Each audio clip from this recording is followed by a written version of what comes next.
এখানে বলা হয়েছে আগামীর বাংলাদেশে শফিকুর রহমান প্রধানমন্ত্রী হতে পারেন। এটা আল্লাহ ভালো জানেন কে হবেন না হবেন। যদি এমন কিছু আমার দায়িত্বে এসে যায়, আমি পরিষ্কার ভাবে বলতে চাই, আমি 54,000 বর্গমাইলের 1 ইঞ্চির পর বেইনসাফি করতে পারবো না। প্রতি ইঞ্চি মাটি তখন আমার কাছে তার পাওনা বুঝে নেবে আমার কাছ থেকে।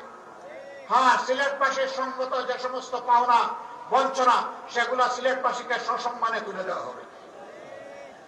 প্রবাসী নির্ভর এই সিলেট একটি আন্তর্জাতিক বিমানবন্দর আছে, কানাসালের নাম পদ্মলোচন।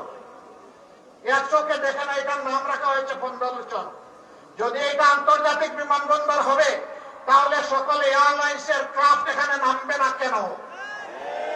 এতদিন ধরে এটা পূর্ণাঙ্গ আন্তর্জাতিক বিমানবন্দর হয় না কেন? সিলেটি প্রবাসীরা তো বাংলাদেশের রিমিটেন্সে বিশাল অবদান রেখে চলছেন। আমরা আপনাদেরকে কথা দিচ্ছি, ইনশাআল্লাহ এই উসমানী আন্তর্জাতিক বিমানবন্দর নামে নয়, কামে পূর্ণাঙ্গ হবে ইনশাআল্লাহ। প্রবাসীরা বিদেশে থাকেন, বিশেষ করে ইউকেতে যে সমস্ত বাংলাদেশি প্রবাসী আছেন, তাদের প্রায় 90% সিলেটের বংশোদ্ভূত। ম্যানচেস্টার একটা গুরুত্বপূর্ণ হাব, সেখানে বিমানের নিয়মিত ফ্লাইট আগে যেত আসতো, এখন বন্ধ করে রাখা হয়েছে। কেন? আমরা তো আগাবো, পিছাচ্ছি কেন? আমরা কি চিংড়ি মাছের দৌড় শুরু করেছি? চিংড়ি মাছ দৌড়াইতে শুরু করলে শুধু পিছনের দিকে যায়। আমরা তো সিংহের তাবা মেলে সামনে আগাতে চাই। রোদ বন্ধ নয়, ওই রোদও চালু করা হবে, আমার নতুন নতুন লোক করা হবে ইনশাআল্লাহ। আমেরিকার মতো দেশ, সেখানে বিপুল সংখ্যক বাংলাদেশে থাকেন। বাংলাদেশ বিমানের যাওয়ার মুহূর্ত হয় না নিউ ইয়র্ক এয়ারপোর্টে। আমরা ইনশাআল্লাহ এগুলা খুলবো, চালু করব। রাষ্ট্র বিমান সংস্থার একই কথা, আমাদের লাভ হয় না। লাভ হবে কেমনে? জুড়ির তলা যদি ভাঙ্গা থাকে, সব তো সাগরে চলে যায়। সম্মানিত ভাইরা, 54 বছরে দেশের টাকা লুটপাট হয়েছে সকল আমলে। কেউ ফিরিস্তা ছিলেন না, বুকে হাত দিয়ে বলতে পারবেন না আমরা ফিরিস্তা ছিলাম। কেউ করেছেন কম, কেউ করেছেন বেশি।